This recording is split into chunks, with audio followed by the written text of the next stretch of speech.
Hello, everyone. Welcome to SheKnowsArsenal. My name is Jessica. I'm your host. You can follow me on Twitter at JacinioTweets and at SheKnowsArsenal. Welcome to another episode. We are going to be going through all the nitty gritty around Arsenal's 2-2 draw at Anfield that ended a couple of hours ago. And I can't lie to you guys. I was very happy when the full-time whistle went. I never felt comfortable in that match whatsoever. And prior to the game, I did feel like we would lose. Not because I think our team is crap, but because there's something about Anfield. We just don't do well there. And so, yeah. And so I couldn't wait for the game to be over just so I could just calm down a little bit. And so I'm in an interesting headspace because I know a lot of Arsenal fans are grappling with the idea of whether or not that was 1 point gained or 2 points dropped. Mikel Arteta has come out and said that anytime that you're 2 goals up, it's and you can see it at the very end, it's 2 points dropped. And I do think I get what he's saying. And I agree in the context of the way that the game went. You're 2-0 up, you're cruising, and then you kind of just capitulate. I think at the end of the game, most of us, if we're honest with ourselves, we're lucky to have walked away with even a point. We really should have probably lost that game based on the entire second half. It was really, really poor from Arsenal, probably our worst half of football all season. And so, I understand what Arteta was saying from that perspective.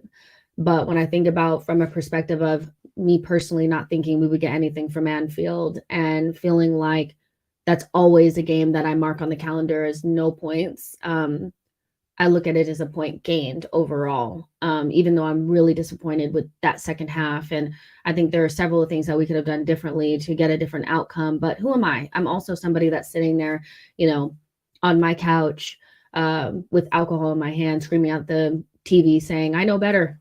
Arteta, you should have done this. So-and-so, you should have done that. But there were some good performances, but there were some bad ones. And we'll talk about all of those. So make sure you guys like the video, subscribe to the channel. But I want you guys to get in the chat box and let me know what you guys think. Was it 1 point gained or 2 points dropped? Because I think that's what we're mostly grappling with tonight, is whether or not we feel like this was an opportunity that we should have gotten 3 points from. Now, I think a lot of this depends on how you see the Granit Xhaka situation with Trent Alexander-Arnold around the 35th minute. We were cruising, we were 2-0 up, and Granit Xhaka gets into maybe what a lot of people would consider a meaningless kind of, situation with Trent, where he just kind of kicks out at him a little bit or elbows him a little bit. I'm not sure. I have to look at it back. And from that moment, the crowd really got going. And then you kind of saw every single time a Liverpool fan went to, or even near the sideline, you saw that Trent went up to them and said, come on, get up, get up. I know I saw, Thiago do it as well. And I just thought to myself, I was like, oh shit, here they go. And so a lot of people feel like that's when the moment in the game changed, when the Liverpool fans went from kind of like a sleepy, quiet bunch to the usual Anfield faithful. And I do think that there's, some validity to that and some truth in that I was quite surprised that Xhaka did that at that moment, because it wasn't the 90th minute, it was the 30th minute, and the game was nowhere near done. And so we shouldn't be trying to get them riled up. We should be trying to manage the game better. And he has more than enough experience and has played more than well enough this season to know better. And so I understand where a lot of Arsenal fans would feel like that was the moment that the game changed, and had not that happened and we had just managed the game better, we would have saw it out.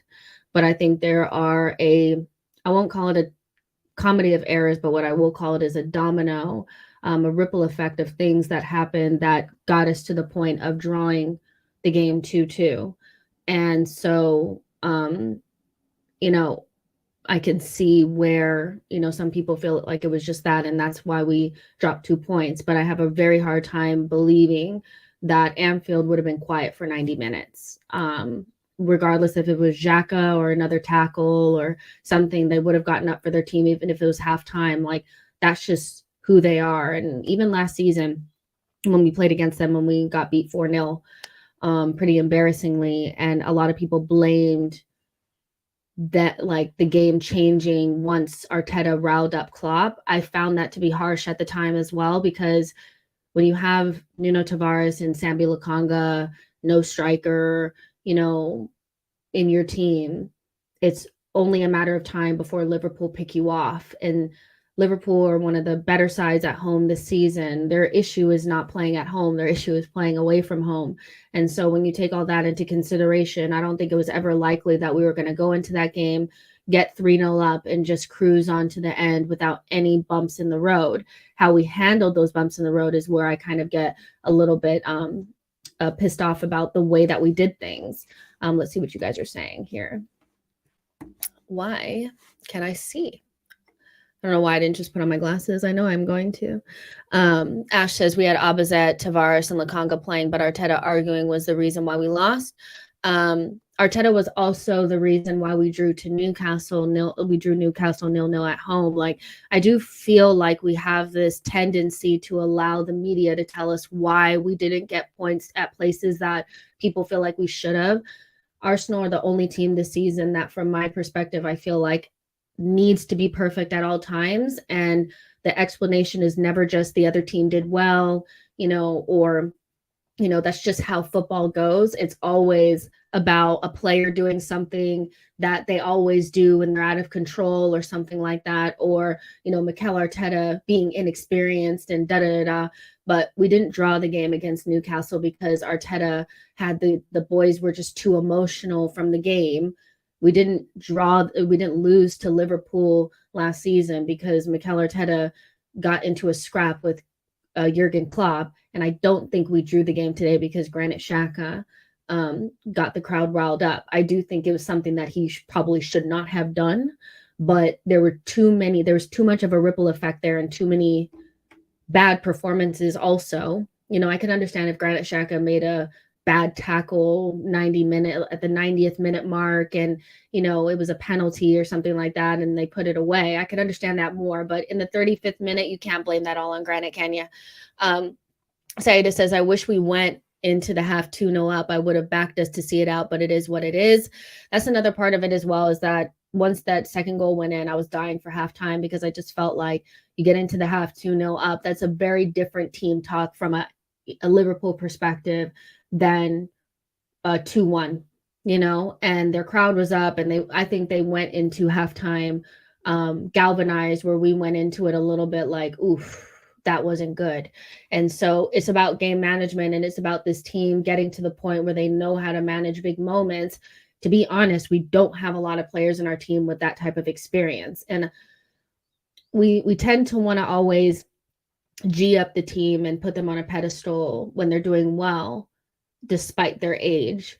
But when their inexperience shows in matches like this, we want to flog them all the time. And I just feel like, I think I still saw overall an improvement on the way that we managed a big game in this one than we did in seasons prior. You know what I mean? And I do think that our experience is getting a little bit better, but we have some players in our team that just haven't had those moments before. Some of them handled them better than others. Like an example for me would be, I don't think Ben White has handled the big games up north as well as I would have liked, or even the one at home against Manchester United. I think those are his more speculative performances against Man United at home, against Liverpool away. I just feel like he's somebody that I'm looking at. I'm like, okay, against like the lower level teams, I see that you do okay. I need to see you put in better performances, moving forward. And he didn't play really against Manchester City at home either. But then you see players really step up, like Gabriel, like he steps up away from home at the big grounds. He's somebody that you can put in the box of, this guy has it. Ramsdale is another one that away from home at Spurs really stepped up. Away from home at Anfield, he really stepped up. You can put him in the box of players that step up, in difficult moments against difficult sides. You know what I mean? So I do think that we're seeing that some players are still needing to kind of grow into those roles and learn how to deal with those really difficult moments, where some players are arriving there. And so we can't discount their performances just because several players were not great. Manip says, I fully agree, Jess. In seasons gone by, we would have ended 5-2 to Liverpool. As crazy as that sounds, Anfield is like 12th, 13th, 14th man. I don't know what it is about that place, but it's wild. Ash says, to be fair, the ridiculous first yellow card killed White, especially when he knew he couldn't be subbed. I understand what you're saying about that. And I think in isolation, that yellow card was not right. He got the ball. His leg rolled over the ball, but he got the ball, and then he hit the player, and then they gave him a yellow card for that, and that was not needed. But at the same time, I do feel like in possession, I found Ben White to be a little bit off today. So I don't know if there's something going on with him or what, but I want more from him in those big games, and I'm it's not that I don't think he can do it. I just think some of our players just haven't had those moments yet. I mean, I know people are like, well, Ben White, he won the championship with Leeds. Like, that's nothing like being in a title race with Arsenal when you're going to Anfield and Man City is breathing down your neck. And so some of these guys have got to arrive at the moment at some point. Maybe it's not this season, maybe it's next season, who knows? Maybe it's, in these next couple of games. But I saw some players really arrive today, and I saw some that did not. Ash says essentially everyone was fine apart from the midfield three. They were very poor today. Ash, I'm really glad that you said that, because I do feel sorry. I had something stuck in my throat, but I feel exactly the same. I think that most games, as much of a cliche as it is, are won and lost in midfield. And kind of like in the first game when we played Liverpool at home. Sorry, I thought that I did not think Thomas Partey or Odegaard played well in the first half. They grew into the game and they became more influential. Oh my gosh. Hold on, you guys. I need to get some water or something. Am I okay? I ate some chips. Oh, you guys know I love my sensations. But like, hello, am I okay? But in the first half against Liverpool at home, I didn't think that they had enough of an influence on the game. And that's where we kind of lost a little bit of the control. In today's game, I felt like there was never a moment where I felt like Thomas Partey or Odegaard grabbed the game by the scruff of its neck. And when people were really going in on Granit Xhaka about that one moment that he had, I still felt like he was our best midfielder on the day. I did. I thought he was our best midfielder on the day, and he had a pretty good performance despite the fact that he had the one moment with Trent Alexander-Arnold and he was really up for it and made a good account of himself. I thought Odegaard was largely very quiet and was sloppy on the ball, and I didn't see Thomas Partey at all.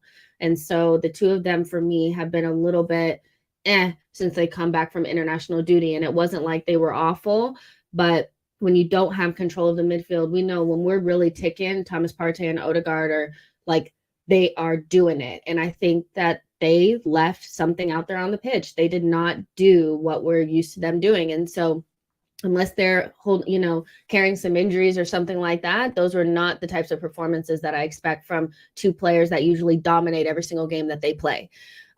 Lucas says Xhaka was on the floor all the time. Let's see. I want to talk about that as well, right? Mohammed says Xhaka and White were on a yellow and reluctant to tackle. Jorginho has the expertise for games like this. Xhaka was out of the game mentally. Jorginho should have come on for Xhaka. I don't know if I really agree with this. I think that, again, I still think Xhaka was quite good in the game. He, on the ball, he wasn't bad. I do think that we did get sucked into the dark arts at some points as well. So there's so many different facets of this game. We haven't even talked about the goals at all, because there were so many other things that I felt like were getting in the way of the actual football. One of those being the calls being made by the referee and Arsenal's desperation to implement the dark arts, and they weren't implemented properly. So Arteta told the team to waste time. Every time that Liverpool started gaining momentum, one of our defenders would go down. So we saw Ramsdale went down with an innocuous eye situation, and Gabriel also went down but was fine. And then we saw Gabriel Jesus and Xhaka, I think, try to bait Paul Tierney into giving fouls that weren't really necessarily fouls. And so, Martinelli did it as well a couple of times. And I thought those were missed opportunities for us to just get the ball and play football. I think if we had played just our way, we would have been better than them on the day, because I think right now we're a better footballing side than them, but we got really wrapped into, trying to win on the edges, and it didn't go in our favor at all. And so I get what you're saying about Xhaka, was on the ground a lot and all this kind of stuff. But that being said, I still feel like what disappointed me more than them trying to get involved in the dark arts was that I didn't see enough of Odegaard and Thomas Partey, and I expect those players to step up in these games, and they just weren't there. Ash says Anfield judge is almost impossible to stop. Mohammed says Jorginho is a master of dark arts as well. Ian says, I disagree. Out of the three, Partey had the most impact. Partey didn't have a lot of passes, but he played well defensively. He has a lot of interceptions. Rewatch the game. I don't have to rewatch the game.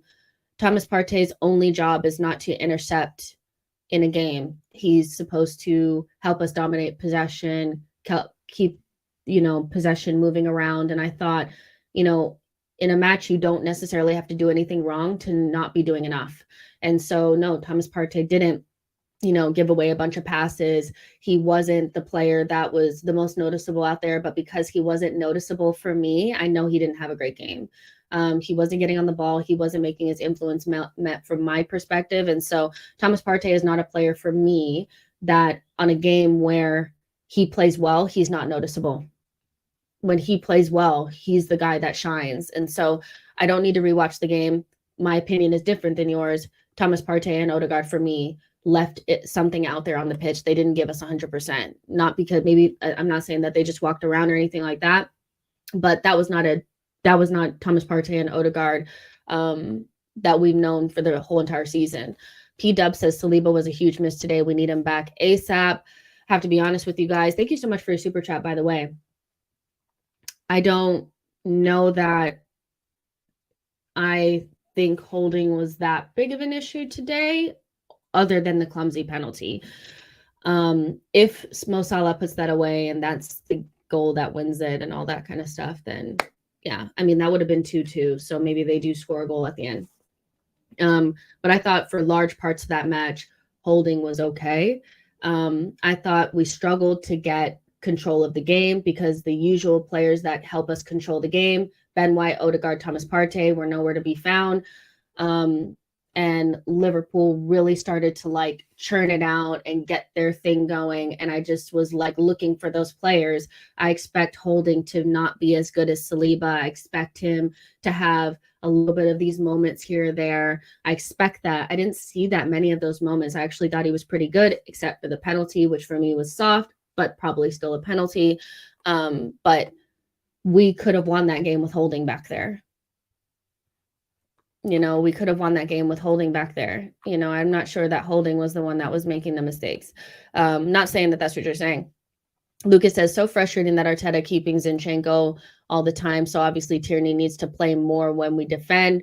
One of the things that I will say that frustrated me about Mikel Arteta's game management in today's match was that instead of just doing the obvious substitution, which was substitute Zinchenko for Kieran Tierney, he galaxy brained it and put Kivior in the Rob Holding role. So usually when we're trying to hold on to a very slender lead and we're under it a little bit and we're under pressure, Arteta will put Holding in and we'll play like a 4-5-1 or whatever, and we'll just go into that shape and boom, we know what we're doing.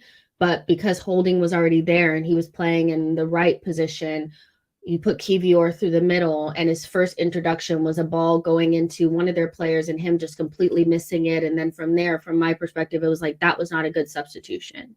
And so Arteta galaxy brained and gambled a little bit and thought, okay, I'll put another center back. Maybe he thought with Liverpool's height advantage, maybe he thought, okay, if they start hitting those crosses in from Trent Alexander-Arnold, having Kivior in there with Holding and Gabriel would give us a little bit of sturdiness. But I just think the obvious choice, because of sometimes it's not about what that player can do, it's about what that player has up here and the mentality and the ability to win big games. And I think you have somebody like Tierney on your bench that has won titles before. He's played in big matches before. He's a seasoned, player in this league.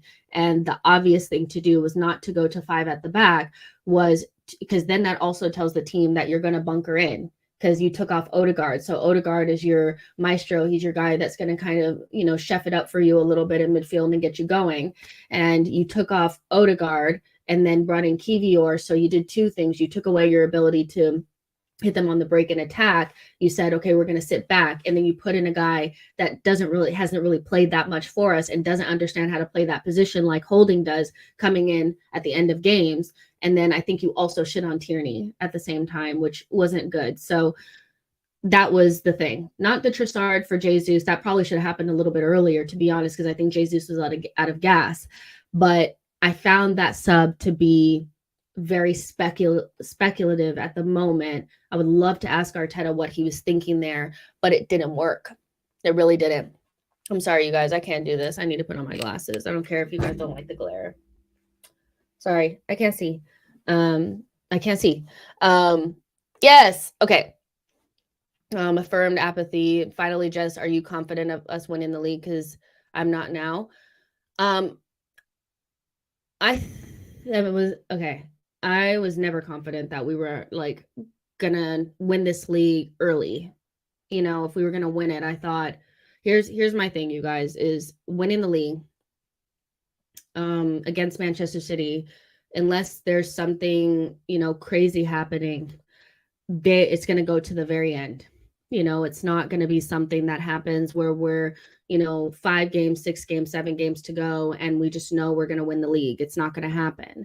And so I always felt like we needed to win one of these big games against the big teams. And so that's why I did have kind of like a moment when we lost to Man City at home, because I felt like that was our best opportunity to nick points from Manchester City before we had to go to the big grounds up north, where we, at that point, if Manchester City beat us then we know that we have to get something from them there, because I never thought we'd get anything from Anfield. So me saying that the title was lost when we didn't beat Manchester City at home was not me just being dramatic. It was calculated based on how I felt like that these next games were going to go.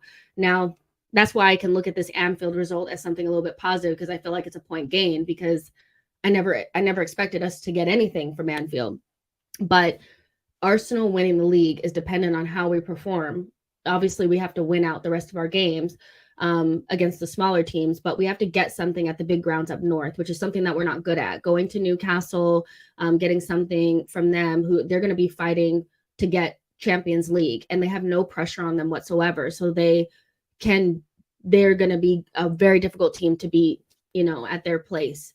Then you have to play Manchester City as well. So I'm not 100% confident. I still think it's in the balance. I do think that this result, it does put the title in Manchester City's hands, but does it mean that it's done? No. We bottled a 2-goal lead today, which is something that they have to look at themselves in the mirror and say, what the fuck? They have to, but we didn't bottle the league. But anybody who thought that we were just going to like walk to the finish line and Manchester City were just going to let us do it, it's not going to happen. That's just not how it goes. Like, Manchester City make you work for it. If you're going to beat them, that's why Liverpool only won it once. You have to go toe to toe, and it's going to be difficult, and they're hitting their stride a little bit. So am I confident that we're going to win it? No. But do I think we're out of it? No. Absis says we didn't miss Saliba in that way that he was bad, but it made our bench worse. He was the one to come in and tighten up the back. Exactly. So when you have Holding out there, then you don't have the 4-5-1 that you can implement. So if you have Saliba there and you put Holding in, I do think that works better than bringing in Kivior. And I have a hard time understanding why Tierney wasn't the play there, because Tierney could also play left-sided center back. You could have moved Gabriel to the center and then put Rob Holding and kept Rob Holding on the right. So it just didn't make sense. It didn't. Diane says Arteta made the wrong subs. He could have substituted Zinni first for Tierney. Let's see. Let's see what you guys are saying. Kevy Kev says, if Arteta can utilize the squad better, yes. Martinell says, I missed the match. Was there no room for Trossard? I think we started the right group up top. We were up 2-0 in the first 30 minutes of the game. So I'm not going to go back and say Trossard should have started. What I do think is that Jesus probably should have came off a little bit sooner because he had ran out of gas. And there was that moment of time where we were hoofing it long. We couldn't find any space in the midfield. They had really crowded us in. I thought Klopp really played it smartly by making Trent more of an inverted, to kind of counterbalance Zinchenko, but also to flood the midfield and to squeeze the space. Made it really difficult for us to find those little pockets of space to pass to each other in midfield. And then so we went long, and Jesus, when he's not at 100%, he can't really bother them the way that he does when he is at 100%. I thought he did really good in the first half to kind of hold the ball up and get us, get us going a little bit. But in the second half, he ran out of gas. So you probably should have brought in Trossard a little bit earlier, because when you give a team a chance to just continuously attack you, you are really just like living on the edge. And I think that's where the penalty comes from, the stress from the penalty, all those saves coming from Ramsdale. And so Trossard was fine on the bench. He probably should have just came up earlier. He should have came on earlier. Saida says, I hope Arteta can learn from this and improve on his game management. I'm sure he'll look back and regret some of his decisions. I think in particular, he will think about the Zinchenko Tierney thing, because that didn't make sense. Ian says Arteta's decision subs was shocking. I expected him to be ruthless at halftime. Xhaka should have given way to J20, Kieran Tierney for Zinni, and particularly Saka should have given way for Trossard instead of J9. No. This is all hindsight football decisions that we're making based on the fact that, like, okay, well, this didn't work, so this would have worked. I only really agree with, Tierney for Zinchenko, because that's a like for like, and it makes sense to make us more sturdy at the back. But you don't take Saka off. Like, Saka's our best player. He had a not so great game today. He was a little bit anonymous, but you don't take Saka off, and I think really Saka had a really good opportunity at the end of that game. Had Martinelli been able to get that pass to him, or even the chance that Saka was, in the box and he got past the two defenders. I think Van Dijk was one of them, and he put it across in the box. Where was everybody? You don't take Saka off. And Xhaka for J20, I think the funny thing about that is that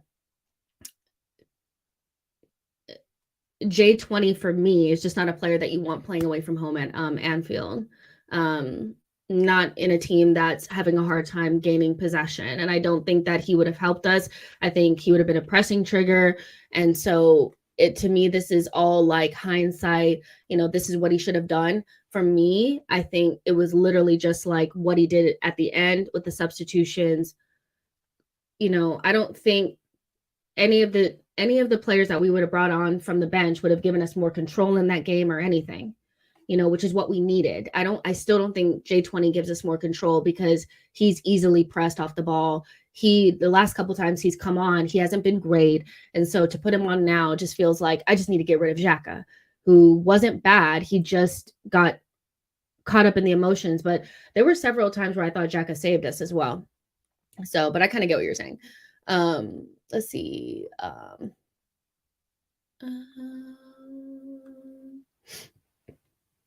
Let's see. I'm just looking at Michael says the frustrating thing was that Tierney was literally about to be subbed on when Zinchenko made the mistake for the second. Arteta seems to make subs in the wrong order sometimes. That's how that happens quite a bit, where the player that probably could have saved that from happening, is not on the pitch right before the situation happens.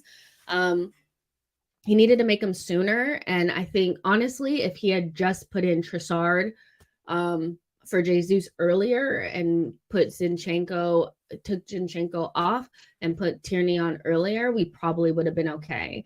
But moving to the three at the back, for me, just signals we're going to sit back. And you can't sit back on Liverpool if you don't have an out ball. We didn't have an out ball because Jesus was tired. And so there's just a lot of things going on at once. Shima says, we had to win the game and West Ham and Southampton to stand a chance. I don't think we had to beat Liverpool at Anfield. I think we have to get something at all of the big grounds. I think, if we had to win at Anfield, then I don't know why people were screaming that we were going to win the league, because you just don't really win at Anfield all the time. Or it's just not an easy place to go. So from my perspective, I think we have to get something and maybe win at one of them. But really, I think you just don't lose against the better teams. My formula was always beat the small teams, go on big runs. But when you get up against the teams that you can drop points to, you beat them at home and you don't lose away from home. So I get what you're saying. Like, if we were going to stand a chance, we needed to beat Liverpool at home, and maybe this is or away. And this is, maybe we'll get to the end of the season. We'll look at this and be like, that was the game.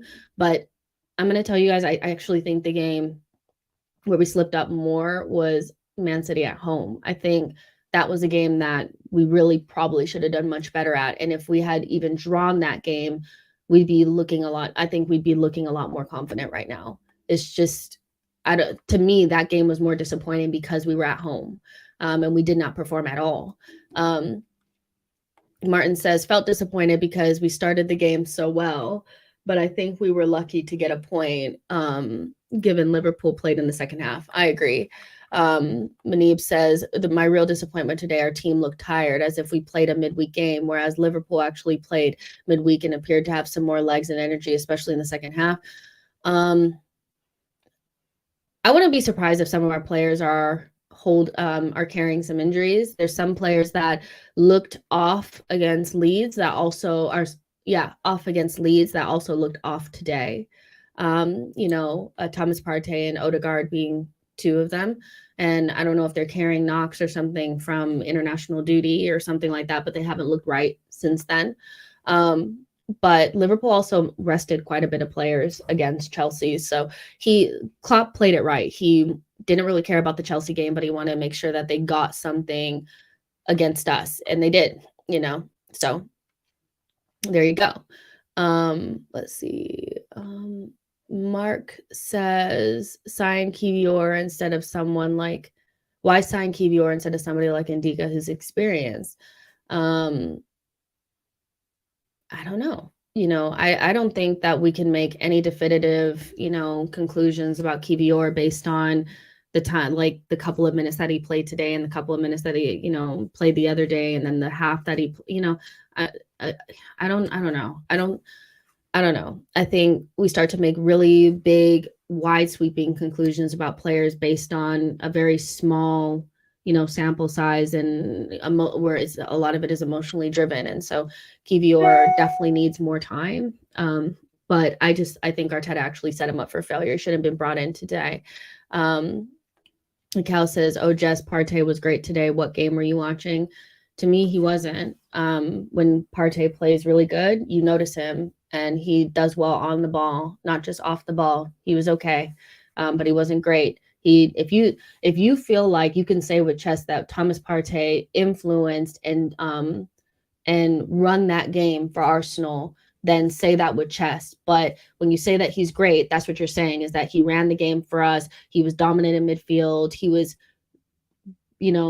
was doing his thing. I don't think you can say that with chest. What I'm saying, I'm not saying that he was poor. I don't think him or Odegaard were like the worst players in the world, or, they dropped zeros. What I'm saying is that when those players are on it, we notice them. They're the players that we're talking about. They run the game. We win the midfield battle. Today, in the second half, we didn't win the midfield battle. We weren't running anything. We barely had any possession. We had 70%. Liverpool had 70% possession in the second half. So where was Thomas Partey doing anything? Winning a couple of tackles and stuff like that, I expect him to do that. That's part of his job. The reason why we have Thomas Partey and not, Basuma or some other ball-winning player is because he runs games for us at the base of our midfield, and he did not do that today. So he wasn't great today. The players for me that were great were Ramsdale, Gabriel, and Martinelli. Those players for me did not deserve to be on a team that didn't get all 3 points. Sorry. Michael says, I actually felt like expect for winding up Trent and inspiring Anfield. Xhaka was our best midfielder today. He saved us from a lot of tough situations in the second half while on a yellow. Sorry, I agree with that 100%. I just think from my perspective, and obviously from Michael's perspective, yes, he did do the riling up, but I do think the riling up thing is first agenda based because people are still don't like him. And, they've been waiting for a moment to get stuck in. And it's just an easy cop out and an easy way to. That's why we didn't do it, is because we got Anfield riled up.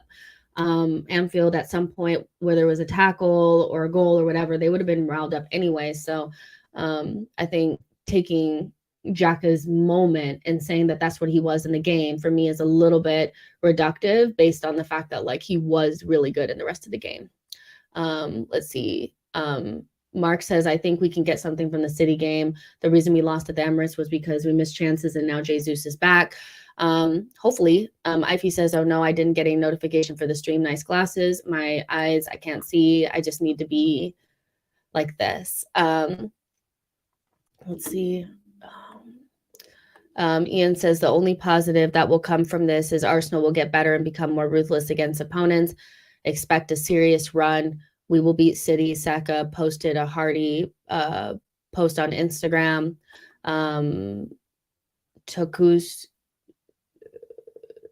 Tuchukwu says should have gone with the same team as last game.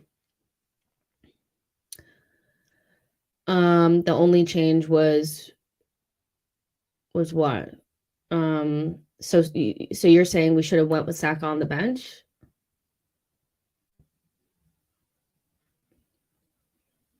What? So don't start Saka at Anfield? No. Nikki says, to be fair to Partey and all the boys, that was the best Liverpool have been all season, and they literally saved players for the fixture against Chelsea. Yeah. I kind of get what you're saying. I do think that that was the best that Liverpool has played. And I also thought that one of their better performances was us at home, at the beginning of the season. I think they get up for games against us. I think there's something there, but they haven't beat us all season, so I have to look at that as a positive because they always get up for us. And if this was the best that they played all season, for us to get out of there with a draw, for me, is just okay, whatever, and people are saying, well, what did Saka do? I think that's hindsight. You would have never said at the beginning, if you can find me a tweet or somebody saying that Saka shouldn't start this game before the game started, then you can't tell me that retroactively in hindsight that he shouldn't have started the game just because he wasn't as influential as you maybe would have wanted him to be. And he did play a part in the first goal. So I kind of get what you guys are saying, but to me, that's just very hindsight analysis. It's results-based analysis where a player doesn't play well, and then you say, oh, well, we should have started somebody else, where we know Saka started every single game for us this season except for Leeds. So why would he not start in this game? What you want to say is that he should have had a bigger influence, and why didn't he have a better influence? It's not that he needed to not play. It was that he didn't do enough. And so yeah, I don't think that Arteta should have sat there and said, you know what, I don't think Saka's going to play good today. Let me not start him. Because if we had not started him and we still would have got the same result, people would have been saying, why did you start Saka? Be for real. The Sheikh says, for me, Saka should not have been played due to the recent health problem, and therefore Trossard should have played. Mistake by Arteta. Well, in the press conference, they said that, Saka was fully recovered from his illness. So unless Saka, to me, he didn't look ill. He just from my perspective, I thought our entire right side was very poor today, like in terms of the connectivity, and our left side was much more dangerous than the right. Odegaard, Ben White, and Saka were all poor. What does that tell you? The right side was not clicking. It wasn't a Saka issue. It was a systematic issue. And so he didn't have a health problem. He probably had a little cold. I don't understand this Saka shouldn't have started thing. It doesn't make sense, because nobody would have not put Saka on that lineup. If somebody can bring me a lineup that did not have Saka starting in this game, just say he didn't have a good game, Yacino says Saka caused our first goal, but yeah, he was a bit quiet, but still, exactly, like, just say it. Absis says, I know it hurts, but in hindsight, a point at Anfield is not bad. It's just how we lost our cool, and it annoyed me. Also, stop about Saka. He is our best player, no matter what.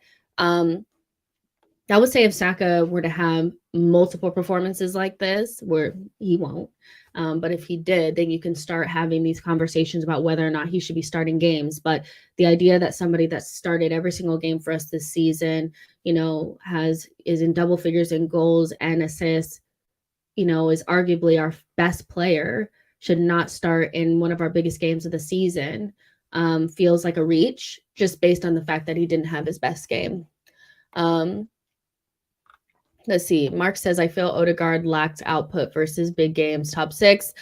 I think this as well. I think the next step for Odegaard is to influence games, big games. I think he does well against the smaller teams, but I think it's way too easy to shut him down with the bigger teams. I don't remember him having a big performance against the bigger sides, and what I mean is like the goals and the assists. I mean, he did score against Spurs, and I thought he was good in that game away from home, but we need much more from him moving forward. I think that'll come, but I do think that it's something that he needs to work towards for sure.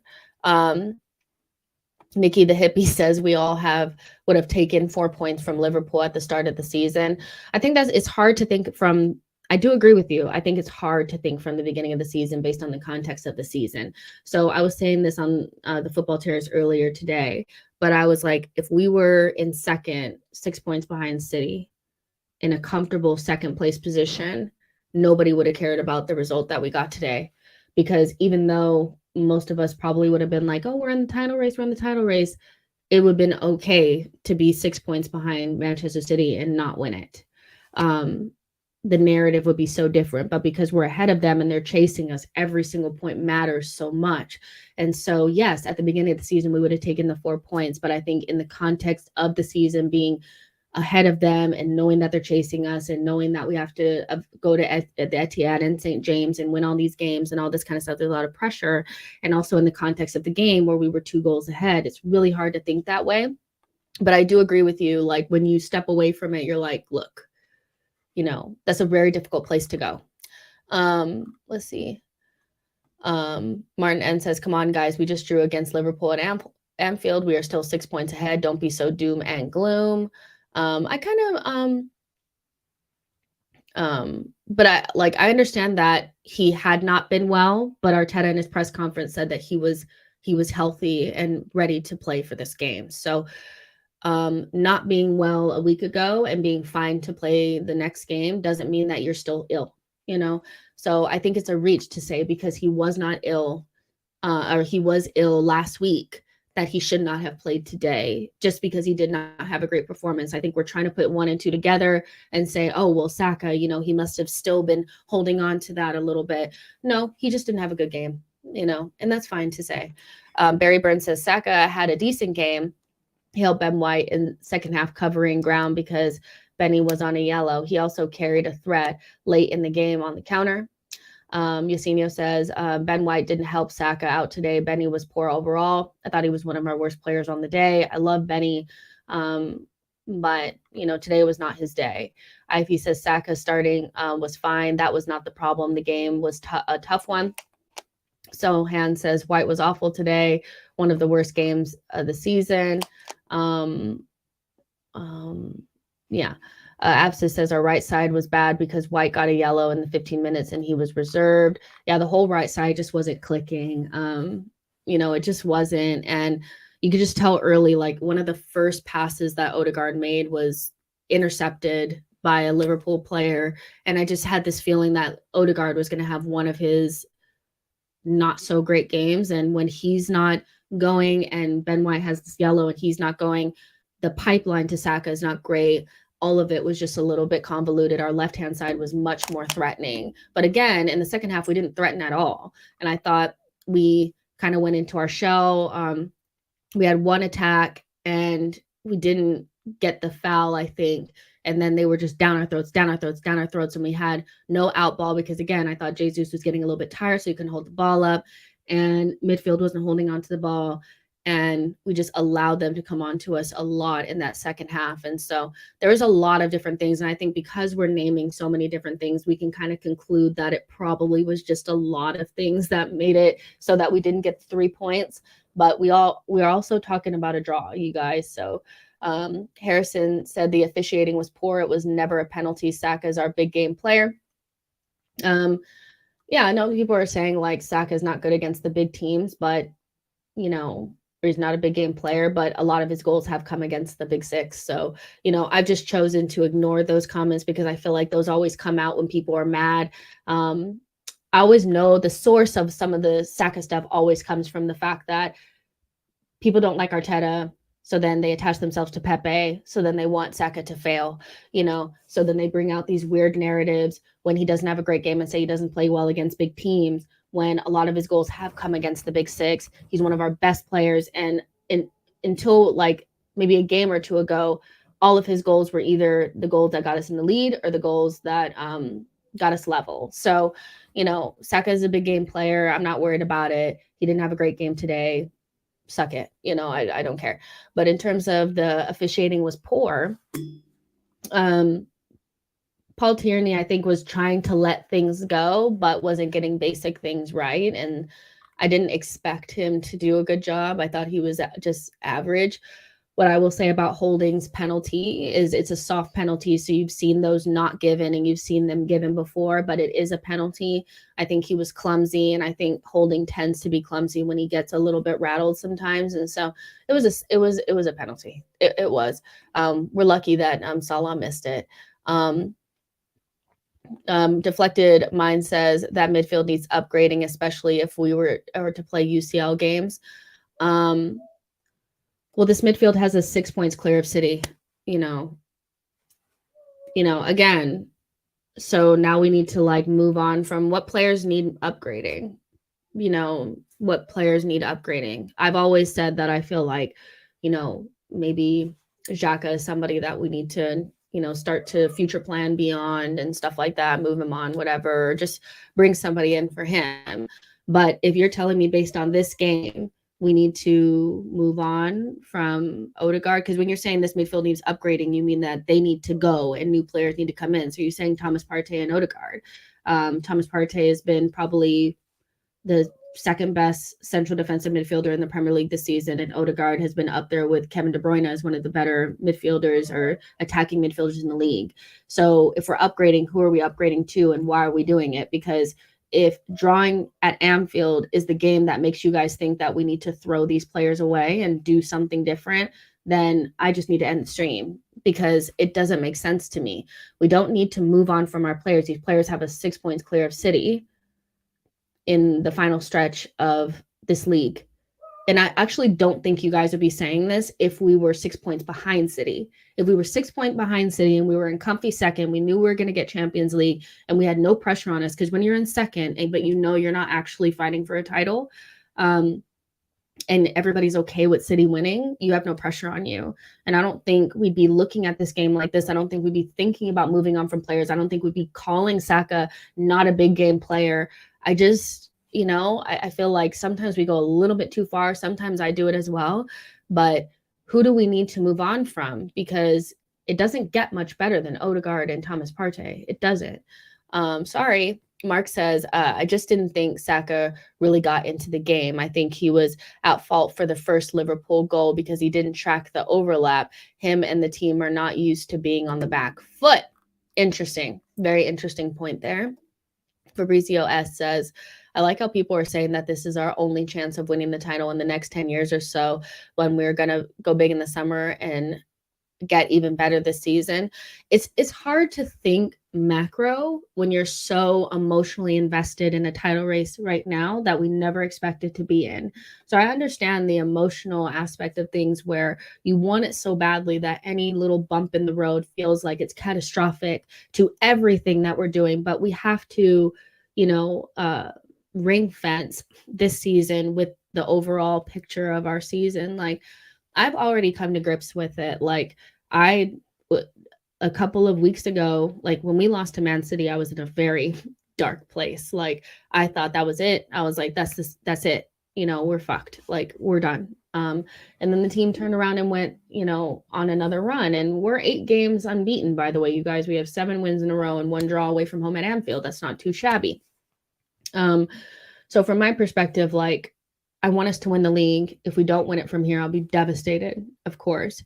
But if we don't win it, I am not going to go into, we're never going to get here again. This team is crap. We need to move on from these players. They're bottlers. They're this and that. Because this is a team that people called bottlers last season, and now they're in a title race. So technically, they're not bottlers. You can't expect a team to go from 5th place and then go to challenging for a league and just think, you know what, they're just going to win it out and it should be perfect and smooth sailing. And they should just know how to do this. You learn by doing. You don't learn by just being, just reading it online. How many players have we had are in this team that have been in a legitimate title race before? 2, 3, so I can't go that far, you guys. I need to ring fence our season and this group from the title race, because that is not who they are. Kevy Kev says Odegaard in, but Xhaka should holding bench next season. I think all of us kind of feel that way. I just wanted the person who tweeted that said this midfield needs upgrading. I need to know, who needs to go, because if you're telling me that the 2 players, or 3 players that have us, 6 points ahead of Man City at this point in the season need to go, then I don't know, Ben Ross says the pressure of these last games is telling. I think we have one more big performance this season and is only going to come at one place. City clicking into gear now, officially squeaky bum time. And I also feel like, a lot of Arsenal fans right now, I don't know how old you guys are, I'm 34, have never seen a title race before. And so, they're capitulating a little bit at every, moment. And I don't know if they expected us to just kind of walk into, the title and that's it, and just get the trophy and walk away. Like, it's not going to happen like that. It's the last year's trophy, or last year's title, went all the way to the last game. City were down 2-0 against Aston Villa and had to come back and win 4-2 or 3-2 or something like that to win the title. So it's not going to be Arsenal sitting there 8-9 points clear and just glide to the end. It's not going to happen. But we don't need to throw the team away and throw away everything that we've done this season based on one result that was probably always going to happen. You know what I mean? It's not easy. Ify says we played our toughest game of the season today. We get back to winning ways in our next game. Mark says I'm 13. Tamina says City will bottle it. I think we're also assuming that Manchester City will win out. I'm assuming Manchester City will win out so that I can be prepared. They have one game in hand. So, we need to have a big performance, at the big grounds up north. That's it, and that means get something. We're leaving here with something. If you guys have seen the meme, Denzel Washington, that's who we need to be. We need to be leaving here with something. We did that today, albeit we probably should have had all 3 points. But yeah,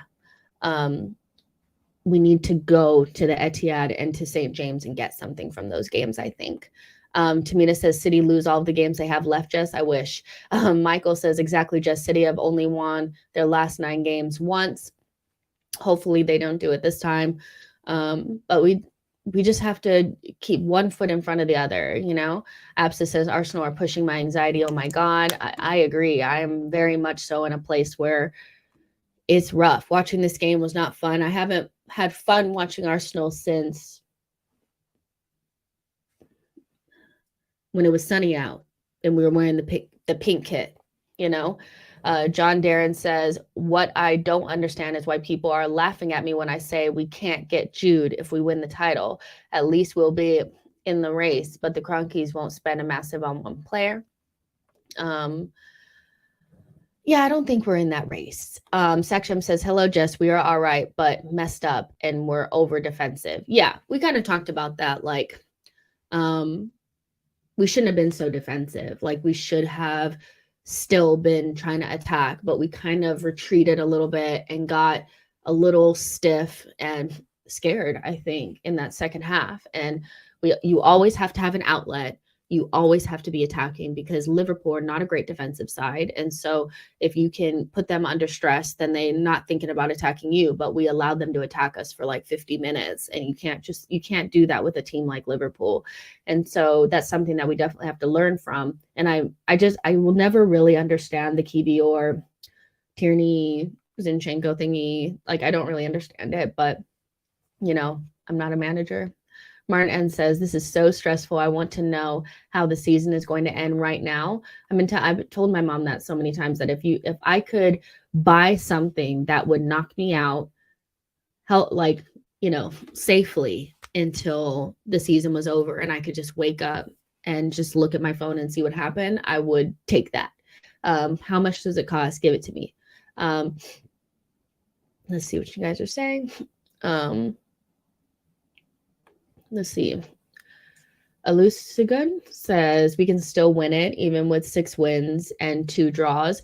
Some other good news is that if we get 6 more points, helps us secure Champions League officially.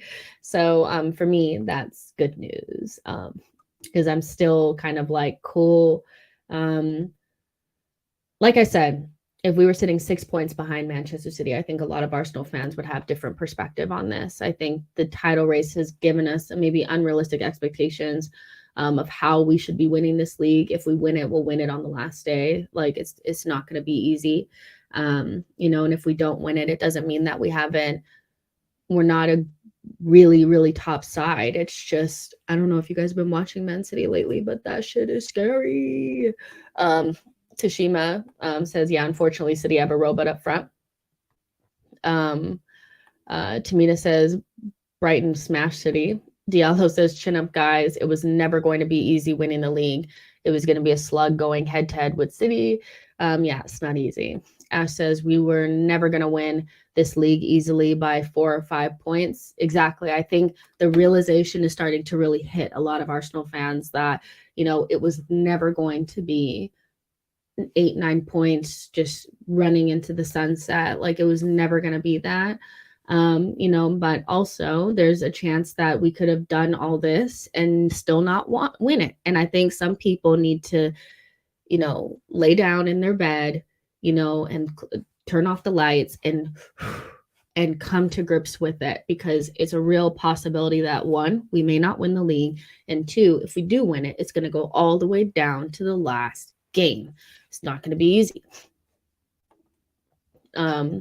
Blaze says, Jess, we all have stress and anxiety, but we demanded and criticized Arteta and Arsenal before the season to be in the title race. All we can do is support the team if we are stressful.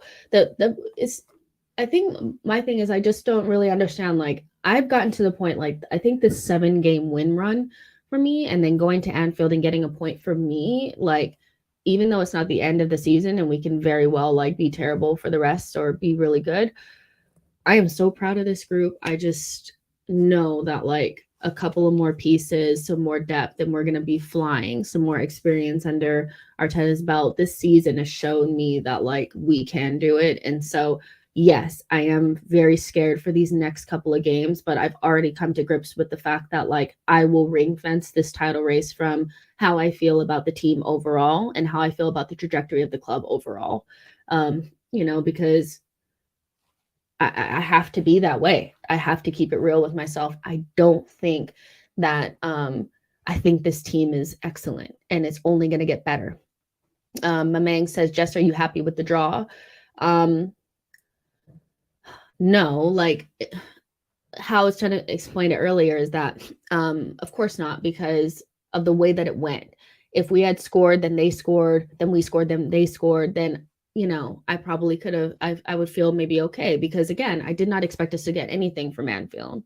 I didn't. So, but it's because you're 2-0 up and then you drop the points, I think for me is where the disappointment comes in.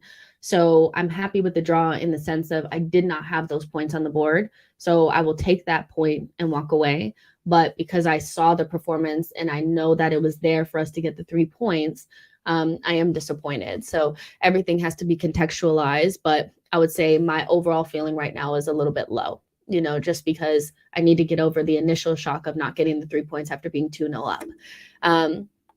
Diallo says, we aren't that good yet to create a massive gap against City. They will always push you to your absolute limits. Tamina says, I'm not happy with the draw. Diallo says, it was more important that we didn't lose today than it was winning. And that's why I kind of always said from the beginning, like, I do think that the formula is you have to beat all the small teams. You have to be able to put in runs of 7, 8, 9 games in a row without losing a game. That's just, you have to do that. And then when you play your top 6 rivals at home, you have to beat them. And then when you play your top six rivals away from home, you have to get something. You know what I mean? And 2, we have been okay so far. I think, losing to Manchester United sucked because I thought we actually played better against Manchester United, I thought, than we played today. And then losing to Man City the way that we did at home wasn't great. But overall, we've done a very good job of beating them at home and getting something away from home. We did that today. We need to do that at the Etihad, and we need to do that at St. James. We have to do it. And also, win the rest of our games also. Yeah. So, that was always the formula for me. For top 4, it's beat all the small teams. That's it. If we had beat all the small teams like we were last season, the way that we played, had we had just beaten Brighton or beaten Southampton or any of them little teams, like not Brighton, I'll take Brighton out because people love Brighton, beat Southampton or beat Everton or whatever, we would have gotten top 4. That is top 4. You have to be consistent against the small teams, and win some games, against the big teams. So you don't going to win them all. In the title race, you have to, at home, you have to beat your rivals, and away from home, you have to get something. That's really hard to do. And we're doing that for the most part. The last thing I kind of want to talk about, though, is the good performances, because I do feel like they deserve, people won't talk about them because they're so upset about bottling the 2-goal lead. But Ramsdale, the criticism has to be, the praise has to be as loud as the criticism, because I've seen people say we need a different goalkeeper. We need to sell him. He's crap. From the moment he got at the club, I do feel like some people put their flag in the sand and said Ramsdale's not going to be good enough. He was relegated too many times. But in a title race, you have to have a goalkeeper that saves your ass sometimes. And I don't know how many times you guys have watched Alisson do this for Liverpool. You've seen Ederson do it a couple of times. We know that. We've had goalkeepers in our past that have done this for us, that have had a couple of games that really stood out. And you were like, had they not performed the way that they did, I don't think we'd be anywhere near where we are. And I think the performance that Ramsdale put in, if we do go on to win the league, you have to look at this performance and say, this might have been what put us over, because we should have lost that game had he not been in goal. He was insane today. The saves that he made, he didn't look phased by being at Anfield at all. Him and Gabriel, for me, have away from home have been players that have really been able to stand up, and I can look at them and I can say, like, when we're in the Champions League, and stuff like that, and we're really going for things, I feel confident that you can do it, because it's hard to do it home and away. And those players are doing it against Bournemouth, against Everton, against Crystal Palace, against Leeds. Ramsdale has put in some really good performances and some really big saves, but none of them have been bigger than the ones that he made today. And so, again, like I said, I think the praise has to be as loud as the criticism, because I don't know what people expect from a 24, 25-year-old goalkeeper. I don't know what you expect from him. You expect him to be perfect? He's amazing. Ramsdale is nowhere near his peak, and he's putting in performances like this. We have found a goalkeeper that I think for a long time is going to be a player that we talk about that helps us win things. And so Ramsdale, for me, is one of the players that really stood out. He may have saved our title hopes with the performance that he had today. Gabriel Magalhaes, another player that people have said we need to move on from. We need to get rid of him. He's not good enough. We need to be bringing in so-and-so. Oh my God, he just has the mistakes. Since he signed the new deal and was overlooked for the World Cup squad with Brazil, that guy has been our best defender. And away days are his jam. It's his bag, and that's when he is at his absolute best. For the majority of the game, he had Salah completely nullified. And it wasn't until we just decided to implode where Salah was starting to get a little bit more joy. But Gabriel, I want to see a compilation of that performance from him, because that is defense, the type of defense that you need to be able to do away from home at the big grounds. Gabriel, for me, is a player that does not get enough PR from this fan base. Saliba. Saliba wasn't here today, but Gabriel was. And so if we loved on Gabriel half as much as we loved on Saliba, I think he would be in conversations that he really should be a part of. So for me, I know that we didn't win the game. I know we conceded 2 goals, but you cannot have looked at that Gabriel performance and not said that that is very consistent with everything that we've seen since October. Guy is absolutely insane. Our best defender this season. I love Saliba, but Gabriel has been that guy. And he's 25 as well? Like, he's insane. Let's see what you guys are saying. Sohan says, also this season, we have learned that City dropped points unexpectedly. Example being Everton, Brentford. Yeah, I think I know we're like kind of hoping for them to drop points. Alyssa Goon says, Gabriel covered for Zinchenko a lot today. I agree. Tashima says, Ramsdale won us a point. I agree. Absis says, Gabriel was amazing. Blaze says, I don't get why Ramsdale was criticized. Some Arsenal fans are our enemy. Ramsdale is one of the best players of the season for Arsenal with Gabriel. One of the things I'll see is like there's the goal that was that Leeds scored, the consolation goal that they scored that ricocheted off of Zinchenko. I saw people online, very high profile Arsenal accounts, talking about how, with many likes and many retweets on it, talking about how Ramsdale should have saved that. And that's the reason why he's going to lose the Golden Glove award. And it's because he can't save simple shots and all this kind of stuff. And I'm just like, if you only choose to focus on the negative on a player, then you'll only have negative things to say. I don't think that goal was his fault. I think it ricocheted off of Zinchenko and went in the back of the net. He almost got a finger to it. But what about the saves that he made to make sure that we were still 0-0 before we scored a goal, because we weren't really up to snuff in that first half? And I just don't. I think what happens, Blaze, is sometimes like we decide a player's not good enough from the moment that we see them, and then we look for confirmation bias along the way, especially when we feel like we are wrong, but we're not willing to say that we're wrong. And there was just too big of a section of our fan base that was ready to stick the boot into Ramsdale before he ever played for Arsenal.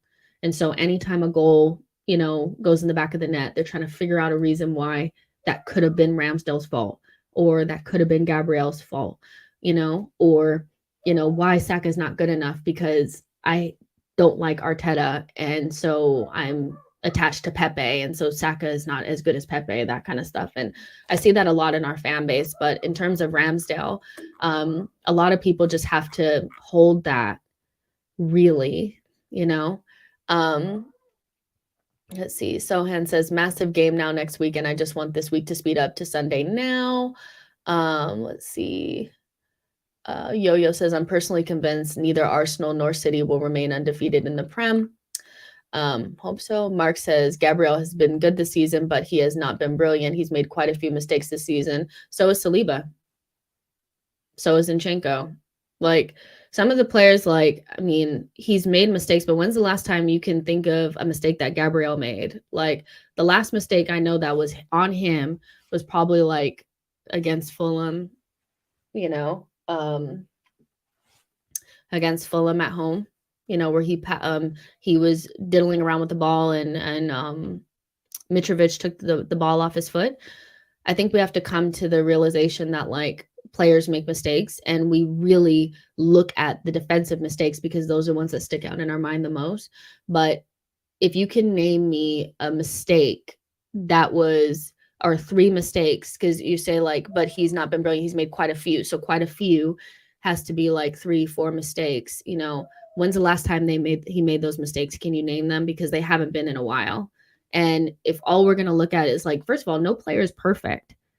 You know, I get that he had like some, you know, some mental lapses sometimes, but that was like a while ago. We have to let that go. That's not who Gabriel is. I think what I get concerned about is Arsenal fans label Gabriel as a bozo, then rivals label him as a bozo, and then nobody gives him the respect that he deserves. And so we have to be fair with him, or else rivals won't be fair with him either. Diallo says, at Jess, if I told you after the City game we would go on to take 22 points for 24, you would take it. We are still on course. Yeah, that's a really, really good point. Sohan says, if there's one thing we've learned, this team steps up after a draw or defeat more than not. Yeah, I agree. We're still on an 8-game unbeaten streak, you know. And I saw people, you know, people are talking about City, they're talking about these other games, and I get that we have to talk about them because they're topical and they're the big games, but we have to turn around and beat West Ham. We have to beat Southampton. Those games are important, and things can happen between now and the City games. So we have to just focus on, you know, what's right in front of them. Crispy Rice says, every CB makes a mistake from time to time. I think Gabriel's mistakes are from time to time. I don't think they're as often as people try to make them out to seem. I think we decide who a player is, and then no matter how long it's been since they've been that player, they just just imagine if in life you made mistakes as a young person in your job or in your walk of life, mistakes that all people make at a young age, and then you stopped doing those mistakes and you've been excellent since then, but people still treated you as if you were that kid that was making those mistakes. Would you not be perturbed? You know, I think we have to take some of those real life things into football sometimes and just be like, look, he made some mistakes earlier on in the season, but he's been damn near perfect since October. He's been our best defender, and he hasn't just been good. He's been outstanding, you know, especially away from home. The reason why we have the away, I think the big reasons why we have our away record is because of Gabriel Magalhaes and Ramsdale.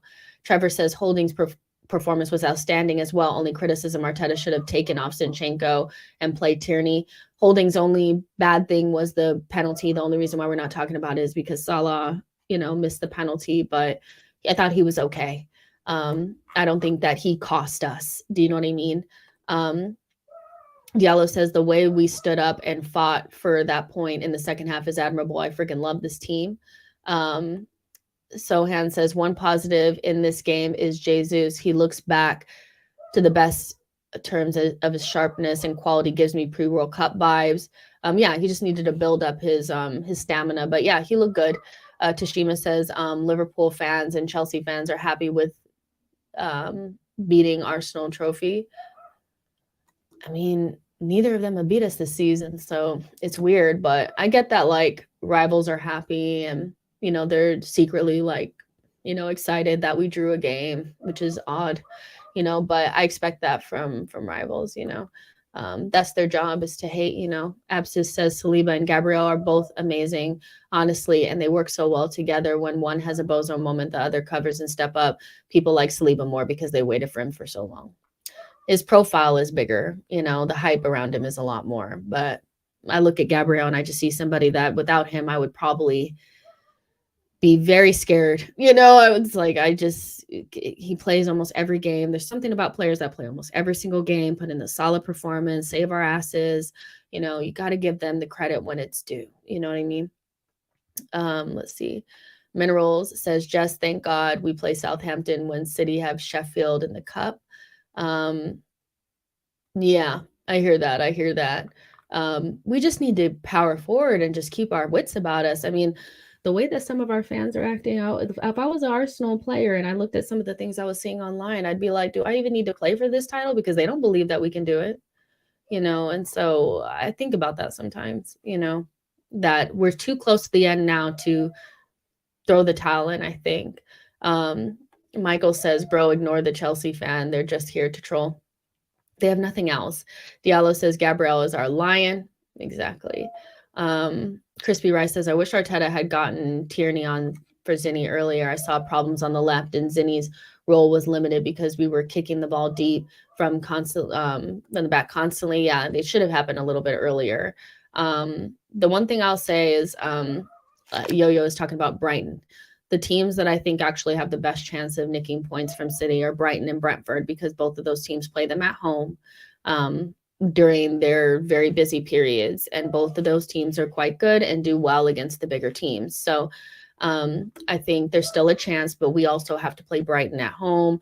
We have to take care of our business. I at this point, I'm assuming that City will win out. So we have to take care of our business. Palmsy says this game showed we don't have the minerals. We threw it away when Xhaka lost his head. I mean, maybe, but nobody really beats Liverpool at home. So, I mean, if the only way to show that you have the minerals is you have to beat Liverpool at home, then go back and check City's record there. They haven't beat Liverpool at home that much either, so I don't know. I don't know if that's the game that shows you have the minerals. I just don't. I think you had to get something from that game. But I mean, I appreciate your view and everything, but I just think, we need to just wait the season out. Someone says City play Leicester now. Oh yeah, you guys don't even pay attention to Man City's thing anymore, because again, I just assume they're going to win out. So I'm like, okay, we just have to worry about what's in front of us. You know what I mean? The last thing that I just wanted to touch on is Martinelli, who I do think had a really, really good game today and stepped up and is in insane form right now. He has 14 non-penalty goals. I mean, assists in the last 2 games. I mean, I think that he's been absolutely amazing. And of course, the pass that was not a great pass to Saka at the end of the match has become the story of his game for a lot of Arsenal fans. I get that. But I thought Martinelli also deserved a shout, because had he had not been on the form that he is, then we wouldn't have even been 2-0 up. And so Martinelli, I think, was having a low period, and Saka was having like a better period, and the two of them will kind of ebb and flow. And somebody always steps up when somebody is kind of going through a little dip in form. And so I just think, that has to come into the thought process, as well as you're not going to always have 11 players that are on form at once. Let's see what else you guys are saying. Minerals FC said Martinelli missed sitters as well. Did he? Oh, no. I don't know. If he missed sitters, let me know when he missed those sitters. But he scored a goal and got an assist, which is more than many other people's, wingers do, So I really can't bring myself to really go in on Martinelli today based on what he did do in this game. Blaze says, Jess, I'm not anymore make time in Twitter because some Arsenal fans' behavior is toxic the last couple of days. Nikki the Hippie says, I would love if we just took the pressure off of ourselves and just played with the vibe we had early season. That vibe led us to where we are now. Abscess says Martinelli had an amazing game. We need context for that past 90 plus minutes at Anfield and working his back off. It's not easy. Let it be. Diallo says, I'm not the biggest Martinelli stan. I think he still has some clear rough edges, but he was locked in today. Yo-Yo says Martinelli's cross for Jesus was exquisite. The attack as a whole were let down by the midfield in the second half. Yo-Yo, you're speaking the truth there. I'm telling you, the midfield was not doing what it needed to do in that second half. And so these great performances from Thomas Partey or whatever, and Odegaard and Thomas Partey for me were ghosts in that second half. Like, they just didn't do it. They really didn't for me. But yeah, Martinelli was really good today. And so, and Michael's saying Martinelli was miles better of Saka, but for some reason he's getting more criticism because he made a couple of wrong decisions. But Saka was like miles ahead of Martinelli when Martinelli was going through his difficult time before Trossard came into the team. We have to remember that like most of our players are in really good form right now. And sometimes they won't score a goal or they won't get an assist, but that doesn't mean that it's just the end of the world, you know? And Martinelli was the guy today. Saka wasn't, and I'm sure we'll go away to West Ham and Saka will show up. Like we just have to like remember that sometimes. But yeah, let's go ahead and get out of here. I'll be back tomorrow. We can chit chat about this more, but hopefully the internet was better, by the way. We didn't have any glitches or anything, right? So that's a positive. And we move on to the next game, but make sure you guys like this video and subscribe to the channel. I love you guys. Don't stress about it too much, and I'll see you guys in the next one. Bye.